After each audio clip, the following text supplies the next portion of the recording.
مولانا صاحب ایک دوست عمران صاحب یہ پوچھتے ہیں کہ مولانا نماز مغرب سے پہلے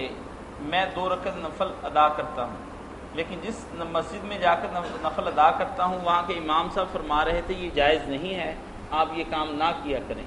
برائے مہربانی میری رہنمائی فرمائیں۔ امام صاحب بہت زیادتی کر رہے ہیں، اگر وہ نہیں پڑھتے تو کوئی بات نہیں، نفل، مگر ان کو کیوں انہوں نے کہا کہ یہ ناجائز ہے؟ ناجائز کیوں کیا؟ نبی علیہ السلام نے ویسے بھی کہا، آپ کے سامنے صحابہ نے پڑھے، اتنی تعداد میں لوگ پڑھتے تھے، حدیث پاک میں آتا نیا آنے والا سمجھا جماعت ہو چکی، اس لیے نا یہ پڑھنے چاہیے 2 رکعتیں، امام بھی وقت موقع دے تھوڑا سا، لوگ صبر کریں، 2 رکعتیں پڑھ لیں، پھر رمضان شریف میں کوشش کریں کہ سب لوگ 2 رکعتیں پڑھ لیا کریں، پھر جماعت ہو، اچھی بات۔ یہ مغرب سے پہلے اس کا تو اتنا ثبوت، دوسری سنتوں کے شاید اتنا بہت ذکر ہے، مغرب سے پہلے بھی نماز پڑھوا، کوئی بات نہیں کیا اس کا۔